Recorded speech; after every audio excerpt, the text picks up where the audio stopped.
Research is a systematic inquiry in the form of investigation or experimentation to gain new knowledge in an objective manner. तो research जो है वो एक तरह से सिस्टमेटिक और साइंटिफिक इंक्वायरी है, या तो वो इन्वेस्टिगेशन के थ्रू हो सकती है या आप एक्सपेरिमेंट के थ्रू कर सकते हैं to gain new knowledge in an objective manner.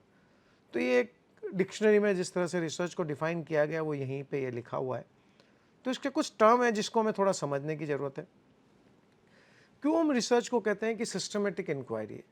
Systematic inquiry word हम इसलिए यूज़ करते हैं कि ताकि हम एक प्रोसेस, साइंटिफिक प्रोसेस फॉलो करें, क्योंकि अदरवाइज आप ये भी कह सकते हैं कि रिसर्च तो हम डे टू डे लाइफ में भी जो निर्णय लेते हैं, डिसीजन लेते हैं, वो भी एक रिसर्च है।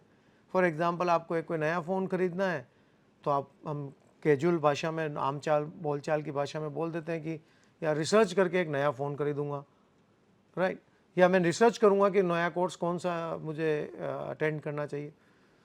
उसको हम रिसर्च इसलिए नहीं बोल सकते क्योंकि वो सिस्टमेटिक एंड साइंटिफिक इंक्वायरी नहीं है। सिस्टमेटिक का मतलब कोई चीज़ जो कि लॉजिकली फ्लो हो, साइंस के प्रिंसिपल्स को लेके फ्लो हो, उसको हम सिस्टमेटिक इंक्वायरी बोलेंगे। और अब ये इंक्वायरी कैसे कर सकते हैं? या तो आप किसी चीज़ को इन्वेस्टिगेट कर सकते हैं, राइट, या कोई आप एक्सपेरिमेंट कर सकते हैं। और इस इन्वेस्टिगेशन करने का और एक्सपेरिमेंट करने का मेन पर्पज़ क्या होता है?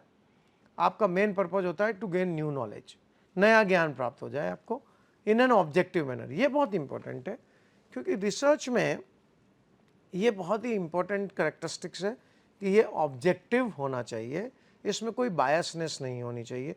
तो जो एग्जांपल मैंने आपको दिया था कि भाई मुझे एक मोबाइल फ़ोन खरीदना है, पर सपोज आपकी पहले से ही कोई बायसनेस हो कि मुझे तो फलाना ब्रांड का ही खरीदना है, बस अब उसमें ये देखना है कि कौन सी सीरीज़ लेनी है या कौन सा मॉडल लेना है, पर ब्रांड को लेके मेरी बायस है, तो फिर ये ऑब्जेक्टिव नहीं रहा ना। फिर तो आपने एक पहले से डिफाइन कर लिया कि मुझे ब्रांड ये खरीदना है, अब इसके अंदर मैं थोड़ा सा सो कॉल्ड रिसर्च कर रहा हूँ और उसके बाद देख रहा हूँ कि मुझे कौन सा खरीदना है, बट हम उसको रिसर्च नहीं बोल सकते क्योंकि ए वो सिस्टमेटिक तरीके से नहीं हुआ, बी उसमें कोई हमें नया नॉलेज नहीं प्राप्त हुआ, और सी हमने शायद उसको ऑब्जेक्टिव मैनर में नहीं किया।